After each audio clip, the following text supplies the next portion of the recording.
আসসালামু আলাইকুম। আমি এখন যে ড্রিঙ্কসটা পান করছি সেটি হচ্ছে নাবিদ। এই নাবিদটা বানানো একদম ইজি। রাত্রে গরম দুধের মধ্যে কয়েকটা খেজুর, যদি আপনি আটি ছাড়ায় দেন এগুলো যদি ভিজিয়ে রাখেন, সকালবেলা দেখবেন খেজুরগুলো ঠিক এরকম নরম হয়ে গেছে, একদম সফট।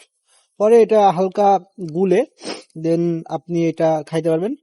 দুধের কালারটা দেখবেন একটু লালচে টাইপ হয়ে গেছে, একটু হলুদ হলুদ হয়ে গেছে, দেখবেন অনেক মিষ্টি এবং খাইতে যে এত টেস্ট, যেটা মানে না খাইলে আপনি কখনোই বুঝতে পারবেন না।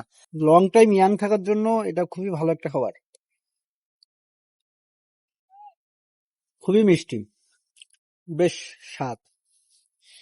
তো ভিডিওটা ভালো লাগলে শেয়ার করে দিয়েন এন্ড চেষ্টা করেন যে এটা ফলাফল আমাকে জানেন। কয়েকবার আপনি খান, এক সপ্তাহ, দেন যে রেজাল্ট অবশ্যই জানাবেন, ভালো লাগবে। আল্লাহ হাফেজ।